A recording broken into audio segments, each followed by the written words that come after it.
उत्तराध्ययन सूत्र के 28वें मोक्ष मार्ग गति अध्ययन में जीव अजीव बंध तीसरे बंध तत्व पर चर्चा चल रही है।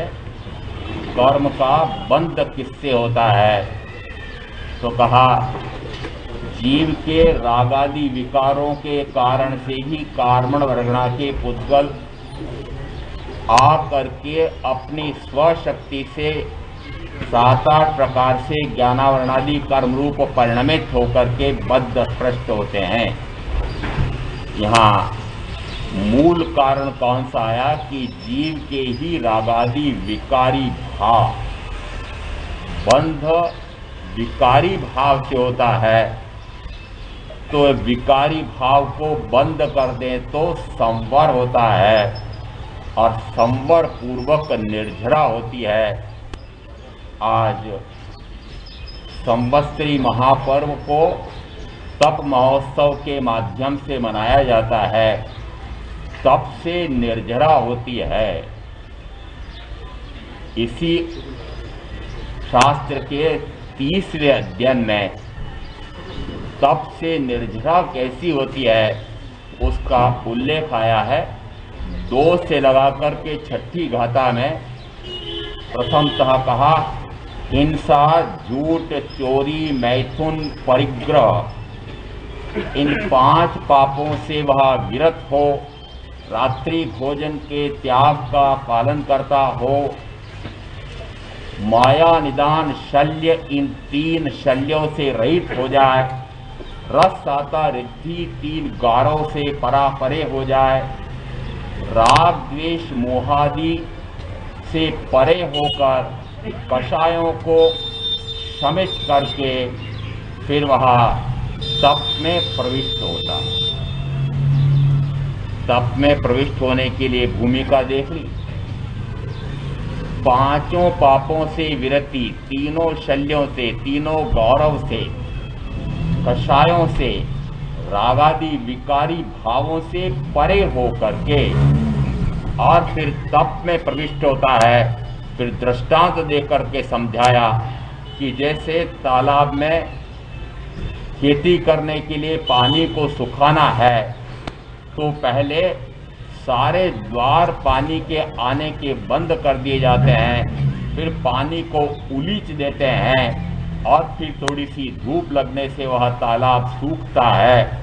उसी प्रकार से ऐसा करते हुए वह भिक्षु साधक अनंत कर्म जो अनंत भावों से एकत्रित किए हुए हैं उनको भस्मीभूत कर देता है, कर्मों को भस्मीभूत कर देता है। दूसरा दृष्टांत दिया कि हजारों फूले यदि घास के जमे हुए हों, एक तीली लगाओ तो वे सारे फूले भस्मीभूत हो जाते हैं कुछ ही समय में। उसी प्रकार से कुछ ही समय में सारे कर्म भस्मीभूत हो जाएं तो उसका मूल कौन है? तो कहा तप। आज सबके तपस्या है, यहाँ तप से निर्झरा होती है ऐसा तो बहुत सुना है, परंतु तप कब कहा जाता है? तप सम्यक कहा जाता है तब जबकि ज्ञान सम्यक हो जाए, दर्शन सम्यक हो जाए।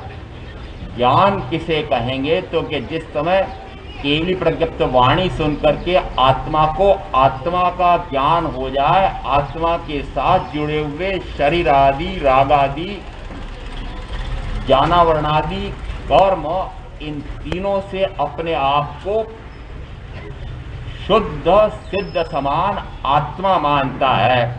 उस समय कहा उसे आत्मज्ञान हुआ है, मति ज्ञान हुआ है, अभिनिबोधिक ज्ञान हुआ। और जिस समय ऐसा ज्ञान होता है उस समय दर्शन या आत्मदर्शन होता ही होता है।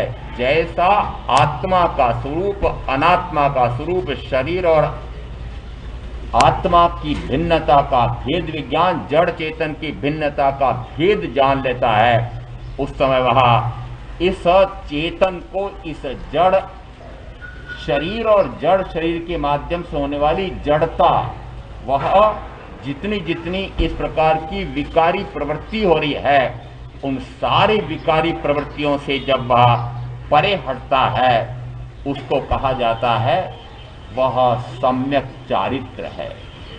जिस समय आत्मा आत्मा को जानता है, आत्मा आत्मा को देखता है, आत्मा आत्मा में रमता है, उसे कहा जाता है सम्यक ज्ञान, सम्यक दर्शन, सम्यक चारित्र। और इन तीनों की एकता को कहा मोक्ष मार्ग, और यही है मोक्ष। आज सभी यहां मोक्ष जाने के लिए एकत्रित हुए हैं।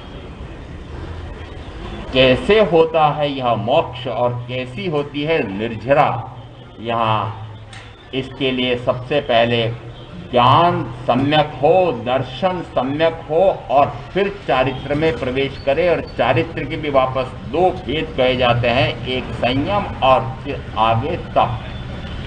संयम यानी 5 इंद्रियों का संयम किया क्या, 6 काय के जीवों का संयम किया क्या, कर्म के आश्रव द्वारों को मिथ्यात्व, अविरति, प्रमाद, कषाय और योग, मन वचन काया, इनसे परे होता है। इन 5 आश्रव द्वारों को जिस समय बंद करता है, उस समय कहा जाता है संवर। और संवर या संयम पूर्वक तप होता है निर्झरा। तो यहाँ अभी संवर, निर्झरा, मोक्ष, ये तो जिस समय जीव अजीव बंध, पुण्य पाप आश्रव, संवर, निर्झरा, ये सारे तत्वों का निरूपण पूरा होगा, तब आएगा मोक्ष का तत्व। उसमें तो हो सकता अभी महीना 1.5 महीना और लगे, परंतु आज जो आए हैं ये अधिसंख्यक ऐसे हैं कि जो या तो 7 दिन आए हैं, या आज तो बहुत सारे ऐसे भी हो सकते हैं कि जो केवल आज ही आए हों। महामंत्री जी को, प्रधान जी को सजग रहना चाहिए कि भाई इन सब का नामांकन कर लेना कि हम जैन हैं। क्यों? क्योंकि यदि इन्हें तत्व ज्ञान सुनने की, आत्मा के स्वरूप को, कर्म के स्वरूप को, आत्मा को कर्म से भिन्न करने के उस मार्ग को जानना होता, तो महाराज को तो आए 50वां दिन है, ये आज ही आए हैं, तो अपना नाम उस जैन पंजी में लिखवाने के लिए आए होंगे, ऐसा मुझे लगता है। चलो आए किसी भी बहाने से कि चलो आज महापर्व संवत्सरी है, इसलिए आज तो कम से कम चलते ही चलते हैं। मुझे तो लगता है आज भी बहुत सारे ऐसे हो सकते हैं कि जो ना आए। केवली प्रज्ञप्त वाणी सुनने का जो स्वर्णिम अवसर मिला है, यदि वह अवसर हमने 5 इंद्रियों के भोगों में, भोगों के लिए परिवार, परिवार के लिए धन वैभव, और उसके लिए व्यापार व्यवसाय उद्योग, यदि उसी में सारा जीवन खपा दिया, मर गए, खप गए, परंतु केवली की वाणी नहीं सुनी, तो कहा यह पूरा मनुष्य भाव और केवली प्रज्ञप्त वाणी सुनने का हमें जो स्वर्णिम अवसर मिला है, वह सारा खो दिया है, निरर्थक चला गया है, ऐसा माने। सबसे पहले यहाँ तप का वर्णन मिलता है, परंतु हमारे यहाँ मोक्ष की प्ररूपणा के पहले 4 बातें और भी दी जाती है। मोक्ष का द्वार कौन सा है? तो कहते हैं दान, शील, तप और भाव, ये 4 मोक्ष के द्वार हैं। दान देना चाहते हैं, देना चाहते हैं? कौन कौन हाथ खड़े करो, कौन कौन दान देना चाहता है? सूत्र कृतांग सूत्र में भगवान महावीर के गुणों का उपमा दे देकर के जो वर्णन आया है, उसमें आया है अभय दान देना वह सर्वश्रेष्ठ दान है। 6 काय के जीवों की, पृथ्वी, पानी, अग्नि, वायु, वनस्पति, 5 ये तो स्थावर काय, और त्रस को 1 गिन करके, बेंद्री, तेंद्री, चौंद्री, पंचेंद्री, इन सबको गिने 1 में, तो 6 काय के जीवों को अभय दे दो, उसे कहा अभय दान। कौन कौन तैयार है? शेखाय के जीवों को अभयदान। अब मैं 3 योग से किसी भी जीव की विराधना करूं नहीं, कराऊं नहीं, करते हुए का अनुमोदन करूं नहीं। कौन कौन खड़े हो रहा है? ये अभय जी भी मना कर रहे हैं। अभय दे करके अभय हो जाओ। तो अभय किसको देना है? दान कौन सा देना है? अरे अभय का दान कर दो। ये सारे जीवों के प्रति अभय, ऐसा जो दान है वह सर्वश्रेष्ठ दान कहा जाता है। परंतु आप जिस दान से परिचित हैं, जो आप देना चाहते हैं, यदि आप महामंत्री जी, प्रधान जी आपके यहाँ आ जाएं कि भाई इतनी बड़ी एक योजना बनाई है, एक धार्मिक प्रवृत्ति अमुक है, बड़ा चौमासा कराया है और उसके लिए आपका सहयोग चाहिए, और ये बड़े अच्छे आ गए आप, मेरे पुण्य के उदय से न जाने कितना कचरा घर में भर गया है धन का और समेटा नहीं जा रहा है। आपने अच्छा किया, वह धन मेरा, वह शक्ति मेरी, अपने शरीर के लिए, 5 इंद्रियों के भोगों के लिए मोह में ग्रस्त होकर के परिवार में लगा करके पाप बांधता, उसकी जगह आप बड़े भले आए कि आपने मुझे पाप से बचाकर पुण्य में लगा दिया। तो आपका वह धन पुण्य में लगाने के लिए वो कचरा फेंकेंगे क्या? यदि ऐसा कचरा फेंकते हो तो समझो वह भी कुछ अंश में दान है। परंतु उसमें भी याद रख लेना, यदि आपने नाम पट्ट पर नाम लिखवा लिया, यहाँ चिट्ठी भेजी कि मैंने भी इतना लिखाया है, मैंने ऐसे ऐसे उदाहरण भी देखे हैं कि जिस समय यहाँ घोषणा होती है कि अमुक ने इतना दिया, अमुक ने इतना दिया, महामंत्री जी बोलते बोलते एक चिट्ठी भूल गए कहीं और कुलबुला रहे हैं, अरे मेरा नाम अभी तक घोषित नहीं हुआ है, फिर से वापस चिट्ठी भेजी कि मैंने भी तो इतने हजार दिए हैं। यदि ऐसा आपने घोषित करवा करके और प्रशस्ति गान करा करके, अभिनंदन लेकर के प्रशस्ति गान करा करके, या अरे मुझे भी इसका देवगति का सुख मिलेगा, मुझे भी शुभ गति का बंध होगा, ऐसे मुझे दान देने से पुण्य का बंध होगा और इस प्रकार से मुझे फल मिलेगा। यदि प्रतिफल, प्रतिदान, प्रति लाभ ऐसा भाव करके दान दिया तो समझो कषाय पाल लिया है। और दान का तो फल जरा सा हुआ पुण्य, और साथ में यदि आपने वही यशोगान का लोभ कर लिया है, मान कषाय पाल लिया है, मैंने इतना दान दिया, दान वीर, कर्ण वीर, समाज श्रेष्ठ, समाज रत्न लिखवा लिया, तो समझो बिक गया वो दान आपका, उल्टा मान कषाय पाल लिया है। इसलिए सूत्र तो कहते हैं कि गुप्त दान करो, गुप्त दान के समान कोई दान नहीं है। परंतु ऐसे गुप्त दानी कितने मिलते हैं? तो दान शील, कहते हैं शील को भी मोक्ष का द्वार कहा है। कौन सा शील? जिस समय कोई निश्चय करे कि मैं भी अब ब्रह्मचर्य का व्रत, बड़ा व्रत लेना चाहता हूं, आपके श्रावक श्राविकाओं के लिए बड़ा व्रत, हम तो उसको महाव्रत कहते हैं, परंतु आपने क्या नाम दिया उसको? बड़ा व्रत लेना है। और जब बड़ा व्रत लेते हैं तो पति पत्नी दोनों भरी सभा में खड़े होते हैं, चुपचाप लेते हैं क्या? अरे मैं पूछ रहा हूं, चुपचाप लेते हो क्या? भरी सभा में खड़े होते हैं, और जिस समय वे बड़ा व्रत लेते हैं उस समय समाज की तरफ से प्रशस्ति गान होता है, और पियर ससुराल वालों की तरफ से मैंने बोलो भाइयों के भी आते होंगे ना, क्या बढ़िया बढ़िया परिधान, ओह हमारे जमाई जी ने, हमारी बेटी ने ये बड़ा व्रत लिया है, अभिनंदन हो रहा है, ऐसा बड़ा व्रत, ब्रह्मचर्य का व्रत, ये शील, अरे ये शील व्रत लिया है कि प्रदर्शन किया है, आडंबर किया है? तो इस प्रकार के शील का नहीं। यहाँ तो आपने ऐसे ऐसे उदाहरण सुने हुए हैं कि जिस समय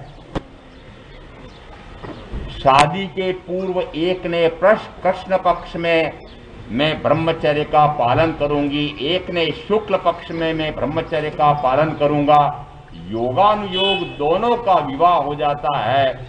और जैसे ही सुहाग रात के दिन बात चलती है तो कहते हैं मेरे तो कृष्ण पक्ष है, अभी तो मैं इस प्रकार का भोग नहीं भोग सकती, उसी समय बड़ी समस्या आ गई कि मैंने तो कृष्ण पक्ष का सौगंध लिया है, अब आप क्या करें। तो कि भाई मैंने भी तो शुक्ल पक्ष में अब्रह्म का त्याग किया है, अब क्या हो गया। यदि दोनों अपने अपने विवाह के पूर्व लिए गए उस त्याग का पालन करें तो क्या हाल होगा। पूर्ण ब्रह्मचर्य हो गया। और बाहर में क्या कहला रहे हैं, पति पत्नी। अब अंदर में क्या है वे। मैं कई बार कहता हूं भाई ये प्रधान जी, कुलदीप जी, तो मैंने कहा भाई साहब इधर कहता हूं कि भाई ये उषा बहन, तो मैं तो इनको भाई और बहन ऐसा पुकारता हूं, पता नहीं ये भाई और बहन रहते हैं क्या। ऐसे क्या हम भाई बहन रहने का संकल्प रहे, इतने वर्ष भोगा है, पता नहीं भोगते भोगते न जाने कितने काल हो गया है। यही भाव नहीं, पूर्व के कितने भवों में हम इन पांचों इंद्रियों का मूलतः स्पर्शेंद्रिय का, कहते हैं स्पर्शेंद्रिय तो हमारे साथ अनादि से है, एक इंद्रिय वाला जीव भी है तब भी स्पर्शेंद्रिय तो अनादि से है। तो स्पर्शेंद्रिय का भोग भोगते भोगते तो अनंत काल हो गया है, परंतु क्या पूछें आपको कि संतुष्टि हुई है, होती भी है।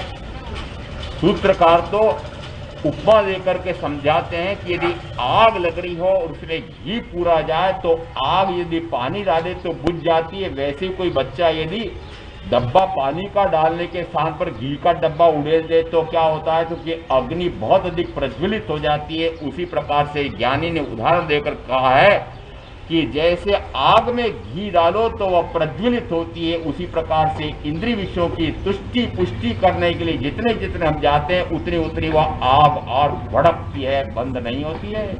इसलिए कहते हैं इसमें तो संतुष्टि होती नहीं है, तुष्टि होती नहीं है, इन इंद्रियों का तो निग्रह करना चाहिए। यहाँ ये पांचवी इंद्रिय के बारे में थोड़ा सा जिस समय संस्थान विषय का वर्णन आता है हमारे यहाँ कि इस लोक का संस्थान कैसा है, रचना कैसी है, तो उसको कहा एक रष्टपुष्ट पुरुष यदि कमर पर हाथ रख करके खड़ा हो तो उसमें सिर के सबसे ऊंचे भाग पर सिद्ध शिला मानो, वहां से गर्दन से नीचे तक कहा देवालय मानो, और उसके बाद नाभि से 3-4 उंगल नीचे तक मानो कि वह नर तिर्यंच और मनुष्यों का तिर्यक लोक मानो।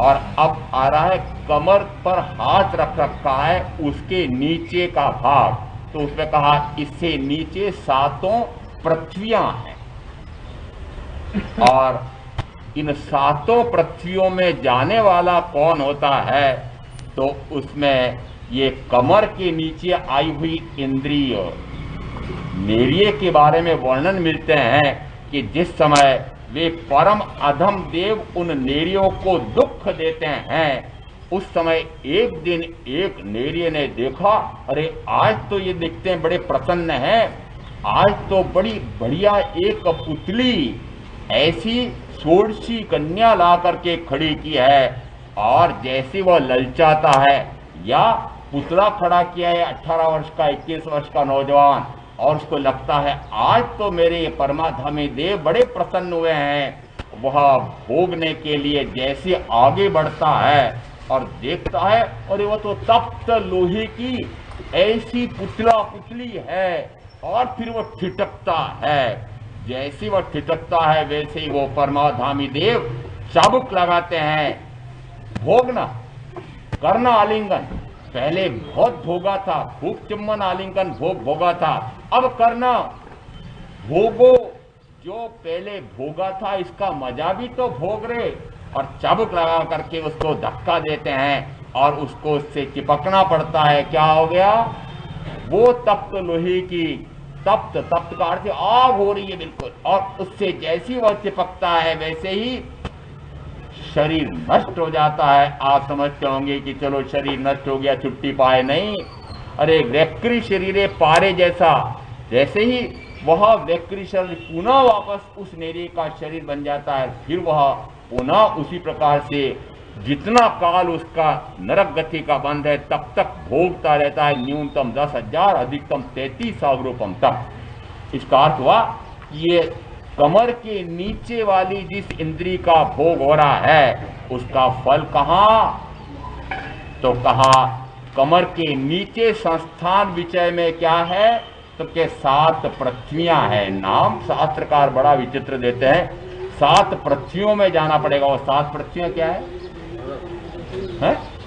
मैंने तो पृथ्वी का सूत्र में तो लिखा 7 पृथ्वियों में जाना पड़ता है, और वो 7 नारकियों को सूत्रकार ने नाम दिया पृथ्वियां। तो ये स्पर्शेंद्री का भोग कहो चाहे 5 इंद्रियों का भोग कहो, ये कहाँ ले जाने वाला है, तो कहते हैं ये नारकी में, तिर्यंच में, चतुर्गति में निरंतर भटकाने वाला है। इस प्रकार के 5 इंद्रियों के विषयों को जीतने के लिए जिस समय पुरुषार्थ किया जाता है तप कहा जाता है, वह तप है। इसका अर्थ हुआ कि जिस समय शील का पालन करते हैं, हमारे यहाँ उदाहरण आता है कि जिस समय महारानी को तो भोग सता रहे थे, देखा ऐसा शरीर बल सौष्ठव वाला, ऐसा सुदर्शन सेठ, और ये केन प्रकार उसको जब बुला लिया महलों में, और उसने कहा मैं तो भगवान महावीर का श्रमणोपासक हूँ, मैं तो आपको माता मानता हूँ, और वैसे भी रानी महारानी राजा की पत्नी, यह तो मेरे लिए बड़ी माता है, मैं माता के साथ भोग कैसे भोग सकता हूँ। उसने कहा दुष्ट कहीं का, ऐसा करता है तो चिल्ला पड़ती है, अरे ये एक बलात्कार करने के लिए आ गया है। तुरंत पकड़ा गया और फांसी की सजा का आदेश हो गया। महामंत्री ने जांच की और उसके बाद सत्य का उद्घाटन होते से ही राजा ने आदेश में सुधार किया, अरे गलती हो गई है, इनको ससम्मान हाथी के ओहदे पर बिठा करके घर पर भेजो। ऐसा शील का फल है। परीक्षा कितनी कठिन होती है। कहते हैं जिस समय ऐसा का ऐसा शील का आपके यहाँ अभी उदाहरण दिया कि बाहर में लोगों को पता ही नहीं है, यहाँ तक कि परिजन माता पिता भी नहीं जानते हैं। एक अणगार ने उपयोग लगाया और उन्होंने प्रवचन में कहा ऐसे ऐसे भी पति पत्नी अमुक सेठ के अमुक सोमा आदि नाम जो भी हो, कि वे ऐसे ब्रह्मचर्य के पालन करने वाले हैं, और वे दर्शन करने के लिए गए। माता पिता ने कहा भाई क्या बात है, कैसे आए हैं श्रावक जी, तो क्या हम आपके बेटे बहू का दर्शन करना चाहते हैं। उन्हें आश्चर्य हुआ, बेटे बहू का दर्शन क्यों करना चाहते हैं। तब उन्हें सारी बात पता लगी। उसको कहते हैं शील, दान, शील, तप। अब तीसरा क्रम मोक्ष का द्वार है यह तप। यहाँ तप का अर्थ होता है तपना।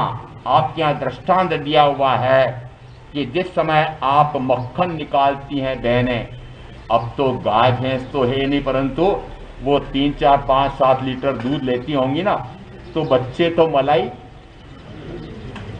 खाते नहीं हैं। आप जमा के क्या करेंगे, मलाई उतार करके जिस समय उसका वह मलाई का मक्खन बनाती हैं, फिर उसको तपा करके घी बनाती हैं। यहाँ उस मक्खन को सीधी आंच पे चढ़ाते हो क्या, किसमें चढ़ा रहे हो, पहले किसमें रख रहे हो, बर्तन में रख रहे हैं, और बर्तन को तपाते हैं, और उस बर्तन के तपने के बाद फिर वो मक्खन तप करके घी बनने लगता है। ऐसा कैसा दृष्टांत हमारे यहाँ पर तपस्या के लिए भी आया है, और उसमें कहा कि इस शरीर को भी तपाना पड़ता है। शरीर क्या हो गया, तपेली, और मक्खन कौन, आत्मा। यहाँ तपेली तपती है, दृष्टांत भी ठीक नहीं समझा जा रहा है। वस्तुतः इस शरीर को तो तपन का अनुभव होता ही नहीं। यह भूखा है, प्यासा है, गर्मी लग रही है, सर्दी लग रही है, क्या इसको जानने, देखने, अनुभव करने की शक्ति है, नहीं है। वो दृष्टांत भी बैठता नहीं यहाँ पर। वस्तुतः बाह्य से ऐसा दिखाई दे रहा है कि शरीर को कष्ट दे रहे हैं, भूखा मार रहे हैं। वस्तुतः जिस समय इस शरीर के प्रति हमारी आसक्ति है, ऐसा लगता हो इस शरीर के साथ जुड़ी हुई 5 इंद्रियां हैं, 5 इंद्रियों के भोगों की तृष्णा वासना सताती हो, उस समय उस पर विजय प्राप्त करने के लिए क्या करना पड़ेगा कि इन इंद्रिय विषयों का निग्रह करना पड़ता है। और इन इंद्रिय विषयों के निग्रह करने के लिए तप है।